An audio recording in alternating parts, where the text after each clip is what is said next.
Encerro a votação e vou proclamar o resultado em primeiro turno. Votaram sim 58 senadores, não 6 senadores.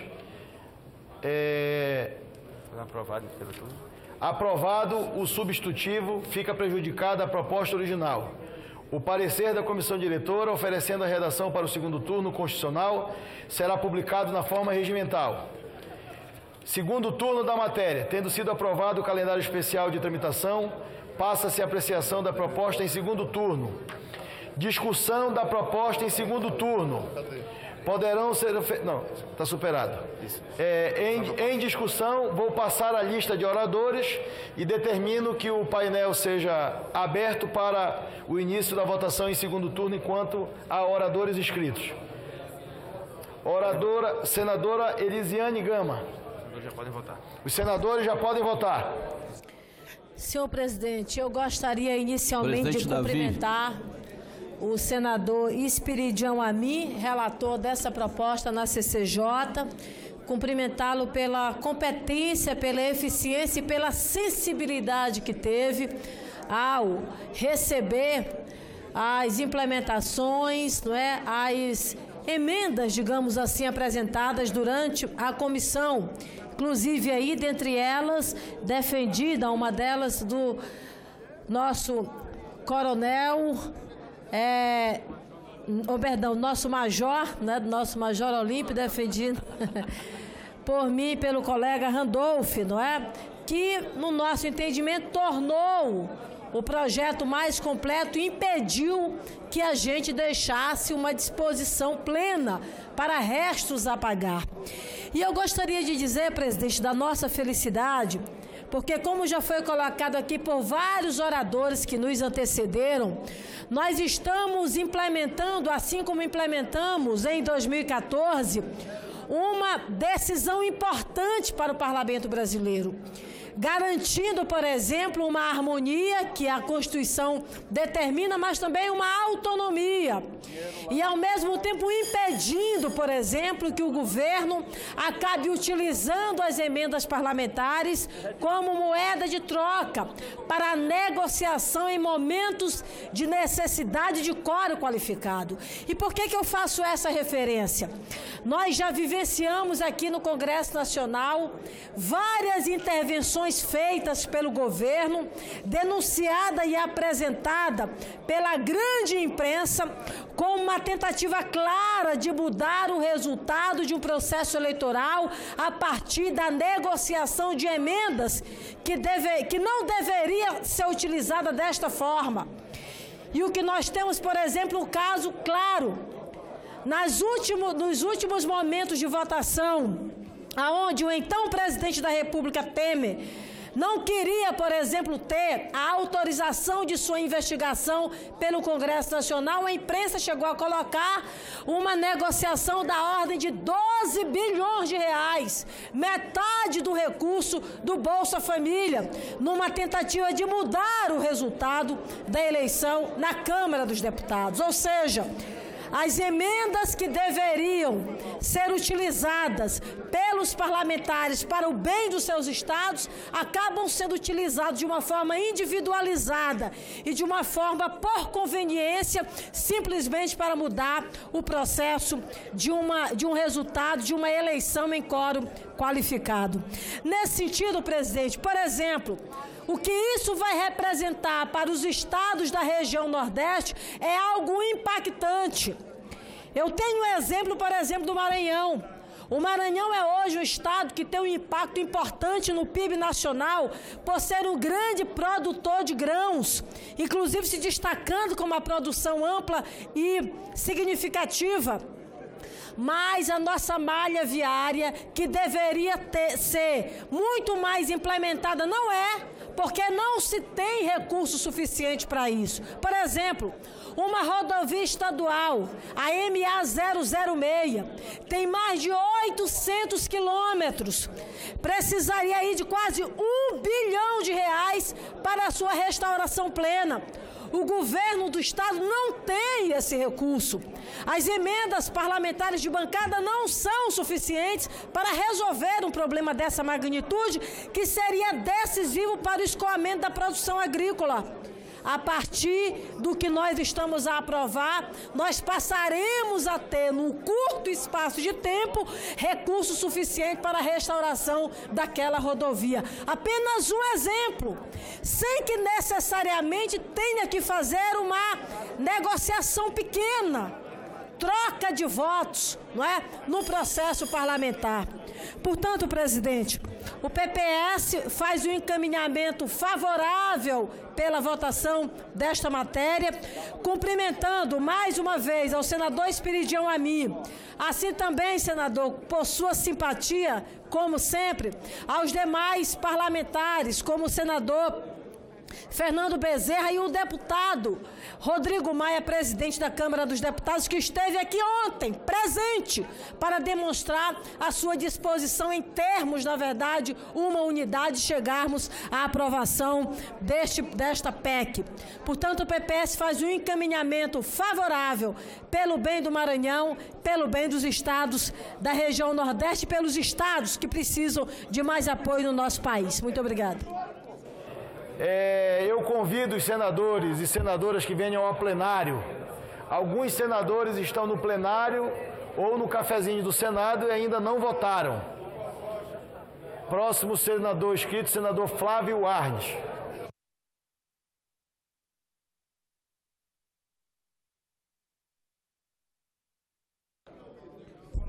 Presidente, rapidamente, só para registrar a presença no plenário. Como Vossa Excelência é líder da rede, eu não tenho dúvida que o senador Flávio Arnes vai ceder para Vossa Excelência. Caríssimo senador, rapidamente, só para registrar aqui a presença do presidente do Tribunal de Justiça do nosso Estado, doutor João Guilherme Lages. Me desculpe, meu querido, e que honra a nossa bancada, senador Flávio Arnes. Por favor. Mas, senhor presidente, antes de eu assim falar sobre a votação, gostaria de cumprimentar o senador Alessandro Vieira, que está de aniversário no dia de hoje, né? Então desejar saúde, realização, paz, né? E que faça um belo trabalho, como a gente sabe que vai fazer aqui no Senado Federal. Eu só gostaria de externar o meu ponto de vista sobre a discussão que está acontecendo. Em primeiro lugar, eu diria que este não é o Pacto Federativo. O Pacto Federativo, revisão do Pacto Federativo, significaria arrecadar os recursos e distribuir de maneira justa para estados e municípios e para o governo federal. O Pacto Federativo significa o município e o estado não precisar impedir para ninguém como aplicar o recurso. Eles decidiriam lá com a Assembleia Legislativa e com a Câmara Municipal. Aqui, os deputados e senadores ainda precisarão dizer no que vai ser gasto. Esta não é a independência que nós queremos para estados e municípios. Eu diria, inclusive, que esta não é a nova política. Esta é a velha política, onde governadores e prefeitos precisam negociar o recurso com as bancadas federais. A boa política, nem velha nem nova, é aquela em que as pessoas não precisam depender de ninguém. Eles decidem. Então, receber 6% do bolo tributário é uma injustiça com estados e municípios. Estados ganham 25%, pouco mais, 20%, e municípios 6%. Eu quero reforçar o que o senador Álvaro Dias já colocou. Renúncias fiscais no Brasil, 300 bilhões de reais. 300 bilhões. controle sobre a renúncia fiscal? Praticamente nenhum, em termos de ajuste fiscal e do custo-benefício desta renúncia fiscal. Quanto desses 300 bilhões que iriam diretamente para estados e municípios? Praticamente 65 bilhões de reais. Aqui nós estamos discutindo 5 bilhões de reais, onde governadores e prefeitos terão que negociar com a bancada para ver o que vai ser mais importante ser feito. Então nós desejamos uma coisa diferente. Me estranha muito a opinião do ministro Paulo Guedes, dizendo que poderia negociar, que esse recurso pode ser descentralizado. Isso acaba com o argumento do governo federal de que existe alguma asfixia, né? Que existe um estrangulamento do orçamento. Eu imagino que o ministro Paulo Guedes tenha feito isso para criar uma condição favorável com o presidente da Câmara dos Deputados, Rodrigo Maia, para que houvesse uma relação não de conflito, mas algo um pouco melhor. Então, neste sentido, eu entendo que é muito mais um jogo de força, né, entre o governo federal e o presidente da Câmara dos Deputados. Então, isso não é o novo Brasil que desejamos. Não queremos jogo de força, conflito para ver quem é o mais poderoso, uma transparência que desejamos em relação àquilo que deve ser feito. Então, neste sentido, né, é que o posicionamento, inclusive para os prefeitos do Paraná, dizer, olha, nós queremos revisão do Pacto Federativo. E revisão do Pacto Federativo é o dinheiro que chega lá, no prefeito e no vereador, no governador e no deputado, nas comunidades locais, para que eles decidam o que fazer com esse recurso. E basta pensar na renúncia fiscal que 65 bilhões, não 5, 65 bilhões iriam para estados e municípios. Nós estamos discutindo o supérfluo. Nós temos que discutir o necessário, o importante para construir um Brasil melhor. Agradeço a Vossa Excelência, Presidente. É uma reflexão. Está sendo aprovado, o que é bom também, né? Mas muito estranha a posição do governo federal, do ministro, que fala uma coisa e, na verdade, acaba incentivando que outra coisa aconteça. Mas quero deixar, assim, a necessidade de nós discutirmos o que é essencial. E essencial é ver essa renúncia fiscal, a DRU, inclusive na Previdência, que se não tivesse a renúncia fiscal e não tivesse a DRU, o déficit da Previdência seria, de acordo com cálculos preliminares, de 30 bilhões por ano. É isso que a gente precisa discutir. Chegar a um Brasil novo, sem subterfúgios e sem jogo de força entre os poderes. Agradeço, senhor presidente. Pela ordem, senhor presidente. Pela ordem, senhor presidente. Pela ordem, senador Fabiano. Senhor presidente, eu requeiro a retirada de pauta do PLC 94, porque eu apresentei uma emenda e é um tema que merece um debate muito mais aprofundado. A mesa recolhe a manifestação de Vossa Excelência e retira de pauta o PLC 94. Muito obrigado. Senhor presidente, para encaminhar... Temos ainda a lista de oradores inscritos. Eu quero passar para o senador. Ainda temos 6 senadores. Está em discussão ainda? Pensei que já tivesse encaminhado. Abriu a votação. Senador Espiridião Amin, com a palavra, Vossa Excelência. Senhor presidente, só uma informação, presidente. Pois não, senador. O projeto que o meu colega senador Contarato pediu para que fosse retirado de pauta, eu perguntaria a Vossa Excelência se a gente já pudesse definir uma nova data, presidente, porque é um projeto de fato muito importante, é um anseio, inclusive, das mulheres brasileiras, sobretudo naqueles municípios onde não se tem, por exemplo, a presença do juiz. Houve uma preocupação muito grande da nossa querida Simone na CCJ, no sentido de fazer a aprovação deste projeto. Então, eu pediria apenas que a gente imediatamente colocasse como prioridade para a retomada na ordem do dia deste projeto.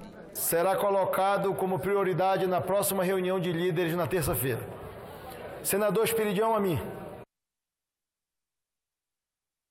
E senhores senadores, eu vou procurar, presidente, me ater aos 5 minutos que Vossa Excelência estabeleceu.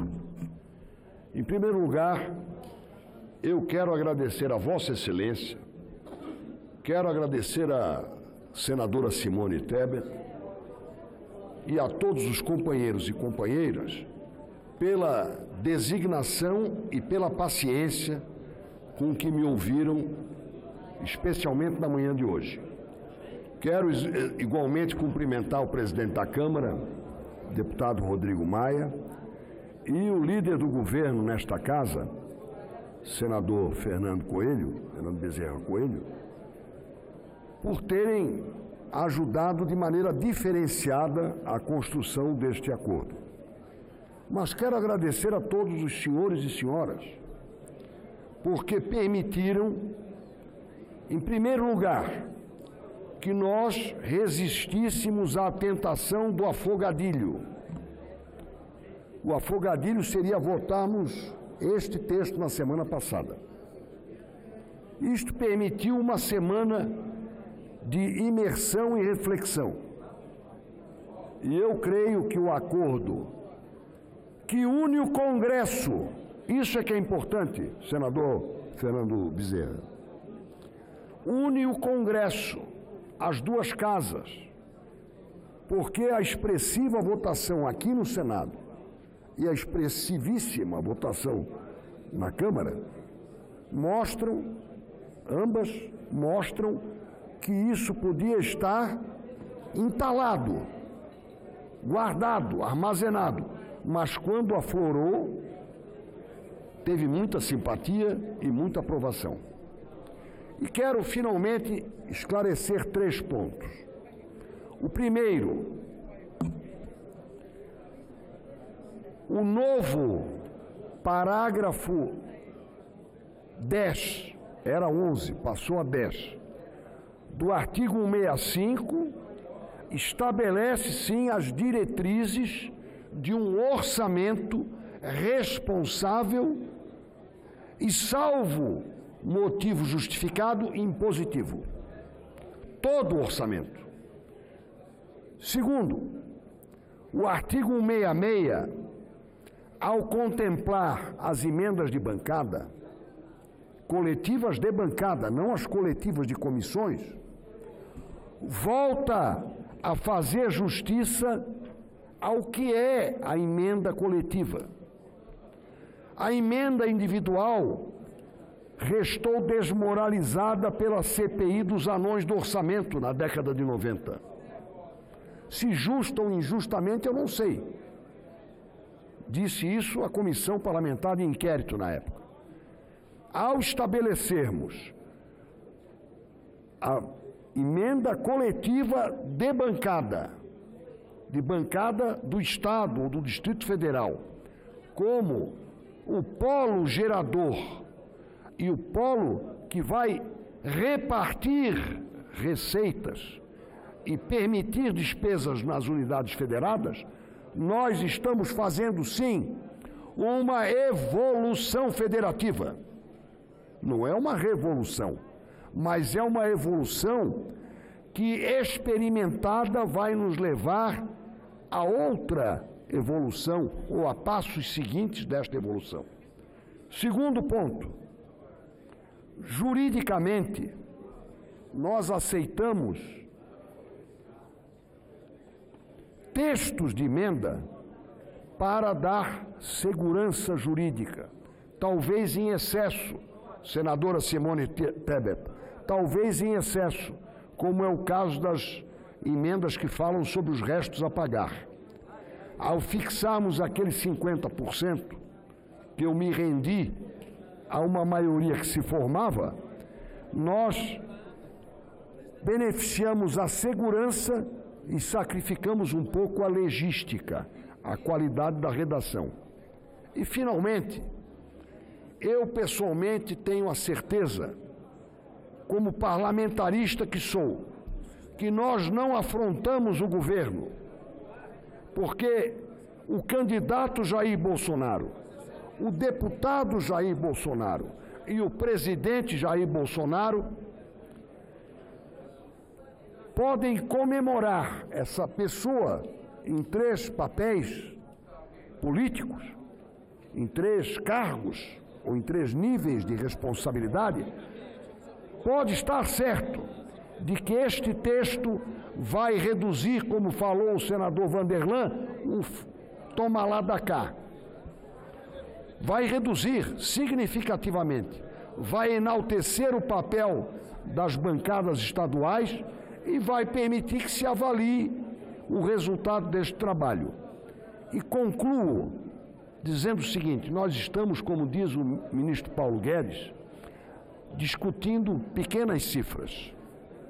As grandes cifras do orçamento, previdência, custeio, juros, mais de 400 milhões por ano de juros sem amortizar a dívida, e as renúncias fiscais, que só no caso da União ascendem a 330 bilhões, são os grandes números que nós focalizaremos doravante, para avaliar o custo, o benefício, a propriedade e a não mutabilidade desses grandes números do nosso orçamento.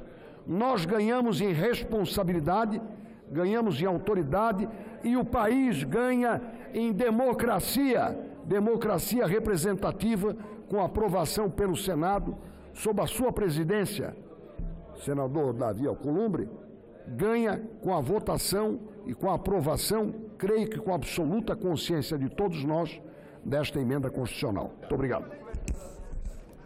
Senador Everton. Não, é um verbo.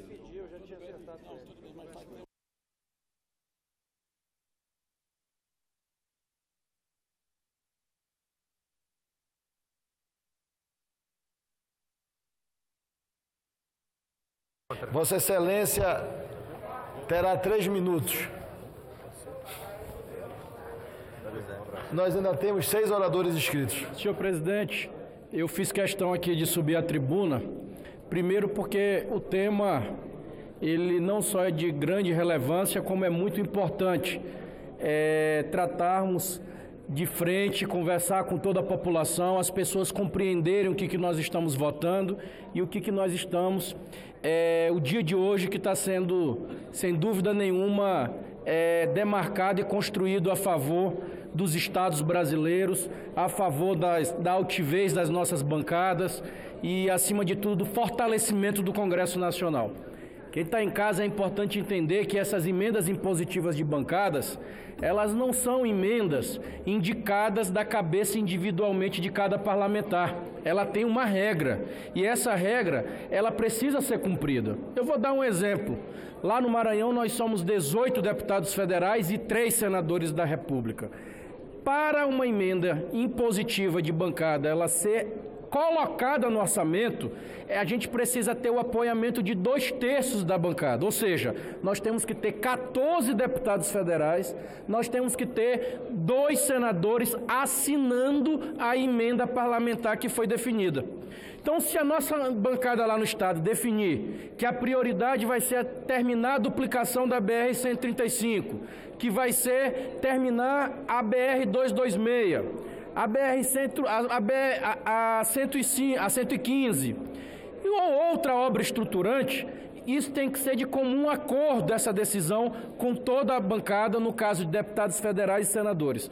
Então eu faço esse esclarecimento para que as pessoas que estão em casa saibam que essa decisão é uma decisão coletiva do Estado, da representação do Estado. E nós que estamos lá, vivendo o dia a dia, nós sabemos quais são, com certeza temos mais chance de saber quais são as prioridades, porque nós temos condição de dialogar com os prefeitos, como é o caso lá do nosso Estado, dialogar com o nosso governo, enfim, priorizar as demandas, porque é claro que no momento que nós estamos vivendo, todas as áreas são deficitárias. O Nordeste mesmo está aí debaixo de chuva. São Luís choveu esse mês de março mais do que todos os últimos 10 anos. Não tinha uma chuva dessa desde a década de 70. Então nós estamos com a cidade praticamente inundada. São Luís, Passo do Lumiar, Ribamar, Raposa, a ilha de São Luís e além de todo o nosso interior. Então a gente precisa realmente de recursos, a gente precisa do olhar federal e nada mais justo do que os parlamentares, nós que somos representantes do Estado, estarmos juntos com os deputados, unidos para mandar recursos e soluções concretas. Muitos que ouvem em casa, enfim, ouvir falar política pública, saibam que só existe política pública se tiver dinheiro, senador Paí. Se não tiver dinheiro, não tem política pública, fica tudo só na conversa e isso não resolve concretamente os hospitais, por exemplo, lá de Imperatriz. Segunda maior cidade de Imperatriz, a gente ainda está com o hospital do município ainda alugado o prédio. Precisamos aumentar um número no mínimo de 20 leitos de UTI lá naquela região para a gente poder atender não só Imperatriz e toda a região. Então eu quero aqui, dentro do assunto do apelo de poder se ter arrecadação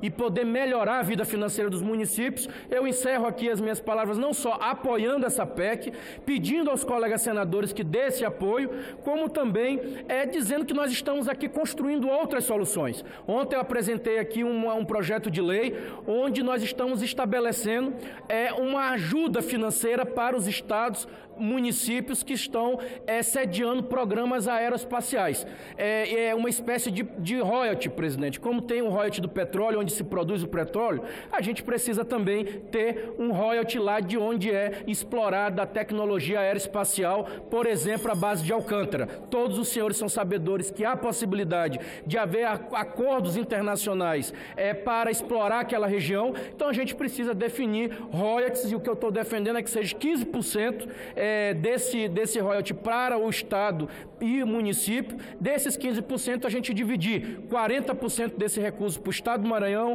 40% para o município de Alcântara, 10% para a Universidade Estadual para as universidades estaduais e os outros 10% para o Fundo de Amparo à Pesquisa. Então, vamos juntos votar e aprovar essa emenda impositiva e tenho certeza que os estados e todas as bancadas vão estar unidas. Muito obrigado, presidente. Senador Humberto.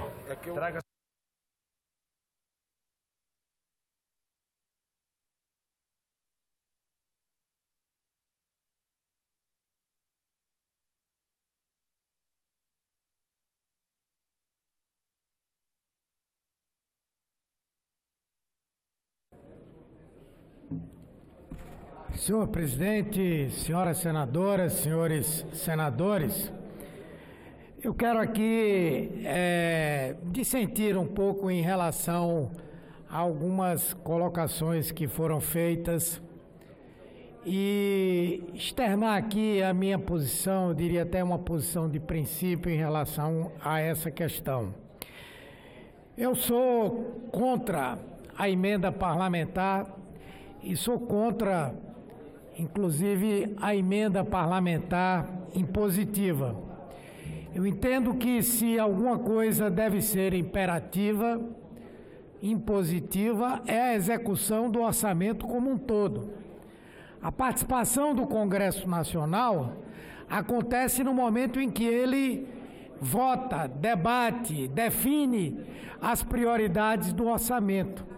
A partir dali, o ideal, o que deve ser, é que o orçamento seja executado da forma como saiu do Congresso Nacional.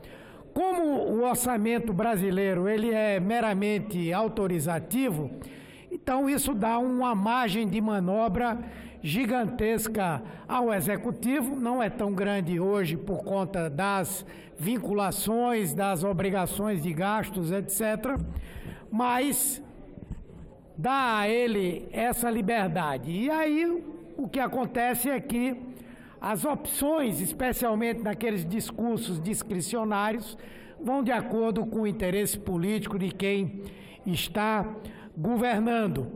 Naturalmente que a emenda impositiva, ela vai ter não vai ter somente aspectos negativos. Ela pode realmente contribuir para que as desigualdades entre os estados sejam diminuídas, porque estados menores terão uma participação bem maior do que teriam habitualmente nos recursos orçamentários. Temos também o fato de que a margem de manobra para quem governa diminui. Aliás, eu não entendo muito bem como é que esse governo aqui aprovou tão facilmente e apoiou essa proposta de emenda impositiva, mas há muitos problemas também. Por mais que se queira negar, leva a um engessamento. O orçamento aprovado e que tem ali as prioridades e o planejamento que o Executivo terá para implementá-lo, sem dúvida, na medida em que existem as emendas impositivas, isso é comprometido. E eu falo, como disse de manhã, com a experiência de quem foi ministro da Saúde, que tentou fazer cartilha para os parlamentares fazerem emendas de acordo com as prioridades do Ministério, e muitas vezes o Ministério queria implementar a unidade básica de saúde, o parlamentar queria ambulância, o Ministério queria fazer hospital e o parlamentar queria outra coisa diferente, e, portanto, tem um papel desorganizador, no meu ponto de vista, da execução orçamentária e do planejamento. E, por outro lado, se a gente tem um limite de gastos orçamentários e, ao mesmo tempo, tem um piso de gasto para determinadas áreas, o que vai acontecer é que essas emendas aprovadas aqui, elas vão promover uma compressão do orçamento, especialmente nessas áreas. Por essa razão, nós apresentamos e íamos fazer um destaque, mas respeitando o acordo não vamos fazer, proposta de emenda para que, no caso da saúde, houvesse não somente o respeito ao piso de aplicação da saúde, ou seja, essas emendas impositivas não entrassem no cálculo do gasto mínimo com a saúde e, ao mesmo tempo, aquelas novas que entrassem para a saúde ficassem fora do teto da PEC, da EC 95. Dessa maneira, nós não iríamos promover essa disputa equivocada que há dentro do orçamento hoje, onde quem tem capacidade de vocalizar e de disputar, atrai, consegue ter os recursos para determinadas áreas, enquanto que outras, como a saúde, como a educação, em que os usuários não têm essa mesma capacidade de vocalização, vão perdendo. Então, essa festa toda que está sendo feita aqui deve levar tudo isso em consideração, até para que nós possamos, num espaço de tempo curto, fazer um debate sobre a necessidade de excluir determinadas prioridades, como educação e como saúde, do teto de gastos e, ao mesmo tempo, também que o piso não inclua recursos que são oriundos de emendas parlamentares. Então, é isso, senhor presidente, que eu gostaria de colocar. Nós já votamos no primeiro turno por essa proposta, vamos votar agora no segundo turno, atendendo ao acordo que foi feito, mas não poderíamos deixar de registrar essas preocupações, porque são preocupações reais. E só o que já acontece hoje na área da saúde é, nesse ano de 2019, uma perda de 7,7 bilhões do recurso do orçamento da União para a área da saúde, ou pelo menos o não atingimento desse valor.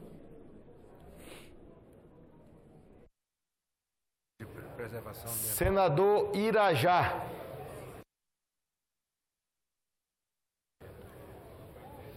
E último orador inscrito em seguida, senador Marcelo Castro. E vamos encerrar a discussão e submeter à votação.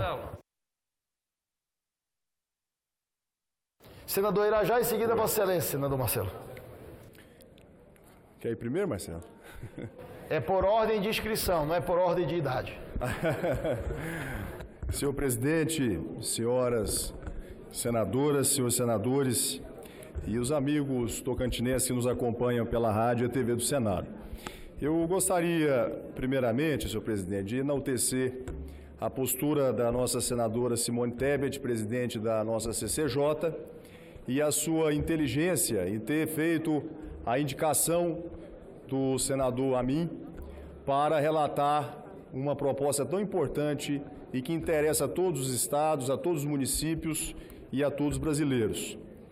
E o senador Amin, de uma forma especial, gostaria também aqui de aplaudir pela sua posição, pela sua habilidade em fazer uma composição, conseguindo convergir e contemporizar todos os interesses do governo através da liderança do nosso senador Fernando Bezerra, através das emendas dos parlamentares senadores que também tinham as suas sugestões com o objetivo de aperfeiçoar a matéria, e o senador Amin teve a inteligência, a perspicácia e a habilidade de conseguir contemporizar dentro de um texto e assim aglutinar todas essas forças para que nós tivéssemos um texto com entendimento amplo da maioria, que repercutiu no primeiro turno da votação, atingindo o número necessário para a sua aprovação, e agora seguimos no segundo turno. Mas eu gostaria também, senhor presidente, de me somar às falas dos meus antecessores e aqui também manter a minha posição de apoio à PEC 2, uma proposta importante e que é necessária a todo o país e a todos os estados e municípios brasileiros. Primeiro, porque ela tem um caráter apenas de orientação do orçamento. Nós, parlamentares, deputados e senadores, temos toda a legitimidade e toda a propriedade para poder apontar no orçamento quais são as prioridades de cada um dos nossos estados. Não tem, com todo respeito, nenhum servidor, nenhum técnico de um ministério, seja do planejamento, seja da fazenda, que tenha mais conhecimento do que as bancadas dos estados, que os deputados e também que os senadores, para poder apontar quais são as prioridades de cada um dos nossos estados brasileiros.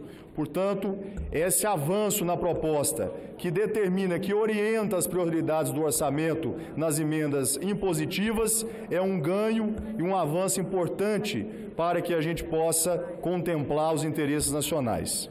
O segundo ponto, senhor presidente, que eu gostaria também de destacar é a relação que sempre se estabeleceu no Congresso Nacional entre o Executivo e o Legislativo, aonde sempre imperou o toma lá da cá, como muitos aqui que me antecederam falaram. E essa proposta, ela abre uma nova dinâmica de relacionamento entre o Executivo e o Legislativo, porque com muita independência, com muita isenção e transparência, nós teremos a oportunidade de indicar essas prioridades. E com um avanço importante, que o senador Amin conseguiu contemplar no seu texto, que é o termo chamado janela, que é a continuidade das obras estruturantes. Ou seja, se naquele ano do orçamento nós indicamos um recurso da ordem de 50 milhões para o início das obras de um hospital geral do Estado ou de uma determinada região, no orçamento seguinte nós teremos, por dever de ofício, que dar continuidade nessa obra e teremos que repetir novamente essa mesma emenda até que essa obra possa ser conclusa. Isso é racional, é equilibrado e o senador Amin ponderou isso no seu texto e também merece aqui o nosso registro e aplauso pelo aperfeiçoamento da proposta. Por fim, senhor presidente, eu gostaria de destacar o resultado dessa matéria. Nós estamos aqui tratando, senadora Leila, de um avanço para todos os estados brasileiros, de uma forma equilibrada e igualitária. Nós estamos aqui garantindo nada mais, nada menos que algo em torno de 300 milhões de reais para cada um dos 27 estados de emendas impositivas de bancada para obras estruturantes ou até mesmo para custeio, que foi também contemplado no texto do nosso relator. Por isso, é uma medida necessária, importante, e eu quero me somar com esse apoiamento completo e integral à matéria. E gostaria, senhor presidente, de aproveitar o momento e fazer um apelo a Vossa Excelência. Foi indicado na pauta hoje das votações a PEC 61, que autoriza que as emendas impositivas individuais dos deputados e senadores e também as emendas de bancada possam ser direcionadas ao FPM dos municípios e também ao FPE dos estados. Isso é fundamental, porque desburocratiza a liberação dos recursos federais aos estados e municípios brasileiros. Hoje nós sabemos que uma emenda individual, até ela virar uma obra, uma escola, uma creche ou um posto de saúde, ela leva de 2 a 3 anos entre a indicação no município e a sua execução. E a gente conseguindo tampar esse moroso caminho que ela leva, podendo levar direto ao município, ao Estado, isso com todos os controles dos tribunais de contas do Estado, com todos os órgãos reguladores fiscalizando a aplicação desses recursos, nós conseguimos encurtar isso para algo em torno de 6 meses. Portanto, eu faço esse apelo para que a gente paute na próxima semana, aproveitando a marcha dos prefeitos, onde nós teremos aqui milhares de prefeitos do Brasil, e eu acho que é uma homenagem a eles e nós poderíamos aproveitar esse momento e quero fazer aqui esse apelo. Muito obrigado, presidente. Senador Marcelo Castro. Senhoras e senhores senadores, o que nós estamos votando hoje aqui é um grande avanço na relação do Parlamento com o Poder Executivo. A história do orçamento público se confunde com a história do Parlamento. Foi na Inglaterra que o Parlamento limitou as funções do rei exatamente na elaboração do Parlamento, e é assim que o Parlamento do mundo inteiro vem ganhando proeminência e vem desenvolvendo o seu papel.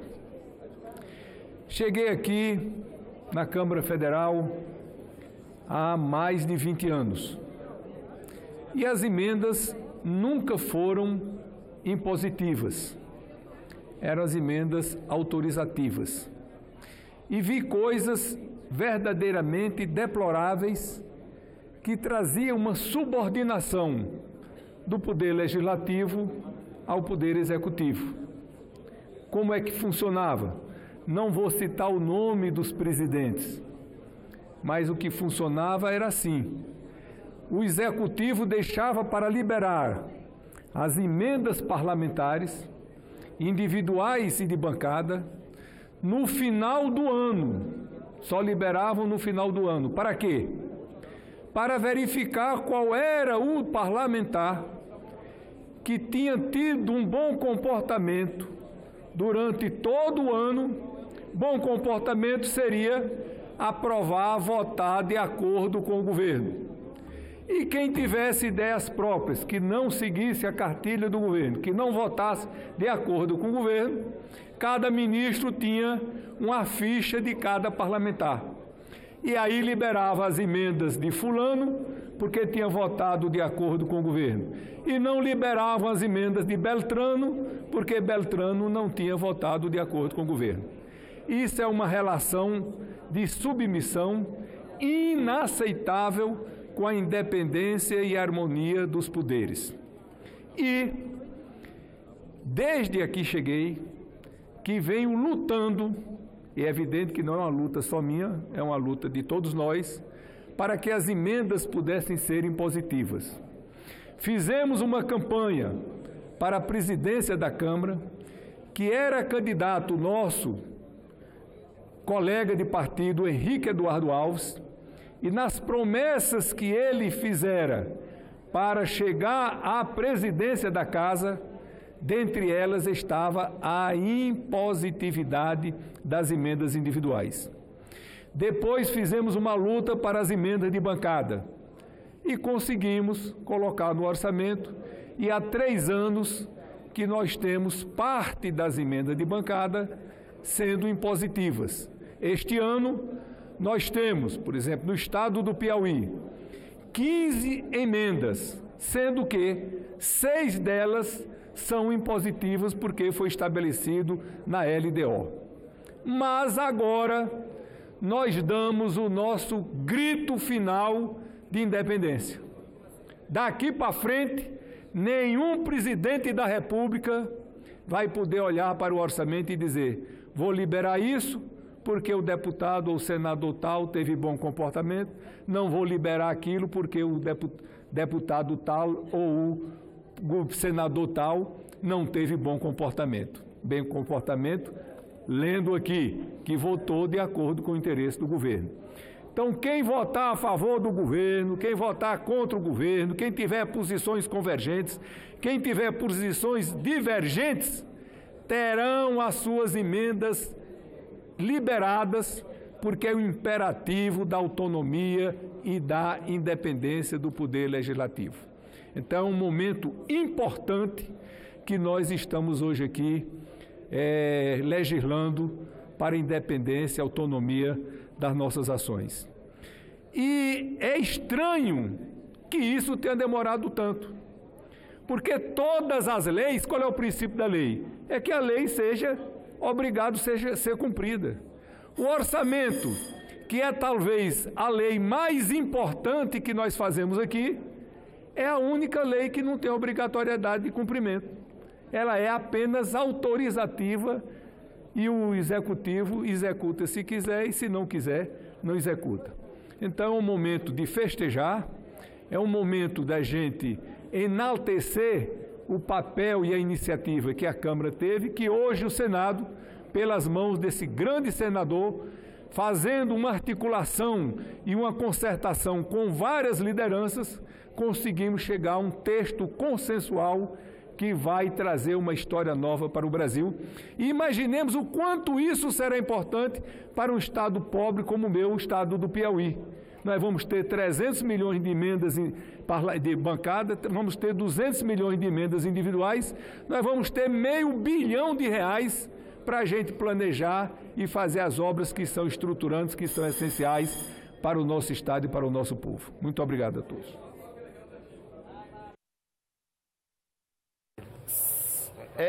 Senador Serra, Vossa Excelência, está escrito, quer usar a palavra? Senador José Serra, último orador escrito.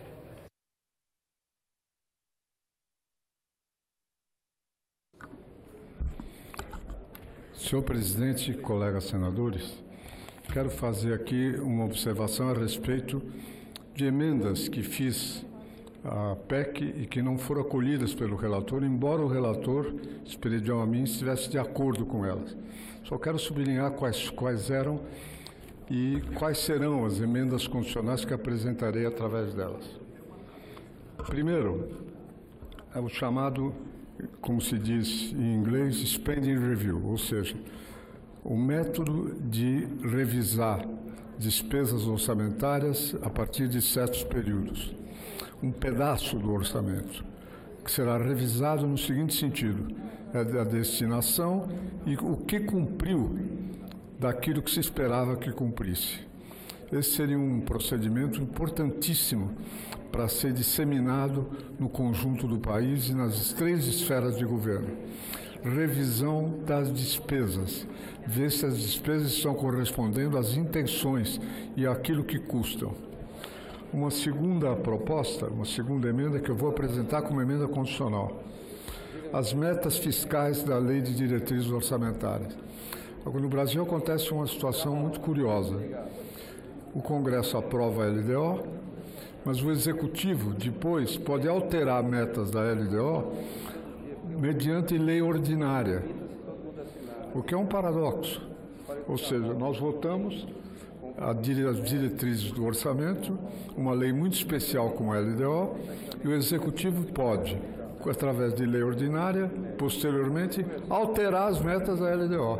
Essa é uma aberração que me incomoda, porque na Constituinte eu fui o autor da LDO, chamemos assim. Introduzi no meu relatório, que eu fui relator da Comissão de Orçamento, Tributação e Finanças, a figura da LDO. Mas na época não tive o discernimento ou a capacidade de prever as distorções que poderiam acontecer. E essa é uma delas. O Executivo manda o projeto de LDO, o Congresso aprova, debate, modifica, e depois o Executivo pode alterar por lei ordinária, o que é uma verdadeira aberração. Então, fiz uma emenda também prevendo, dificultando essa possibilidade. Que ele tivesse que fazer isso por lei complementar, que é o mínimo que se poderia exigir. Uma terceira proposta que fiz foi em relação à regra de ouro. Há um defeito na Constituição, do qual eu também me penitencio. Quando fala em regra de ouro, fala-se em despesa de capital e não investimentos. Despesa de capital é investimentos mais amortização. Ora, prevê amortização, quando o governo amortiza, ele gera a possibilidade de aumento de gastos correntes. Ou seja, nós temos que tirar essa possibilidade. Aí é só fazendo uma lei complementar que regulamente a LDO, porque do jeito que está, fica cravado na Constituição e através do processo legislativo normal não podemos evitar essas distorções. Quero chamar a atenção para esses 3 aspectos, senhor presidente, porque eles serão objeto de emendas que eu apresentarei. Todas elas voltadas à melhora da gestão orçamentária, ao combate ao desperdício de gastos e ao protagonismo que o Congresso merece ter nessa matéria. É isso, muito obrigado. Está encerrada a discussão em segundo turno. E a votação? Vou proclamar o resultado. 59, aumentou um voto. Votaram sim 59 senadores, não 5 senadores. Está aprovada a proposta de emenda constitucional e a matéria retorna à Câmara dos Deputados.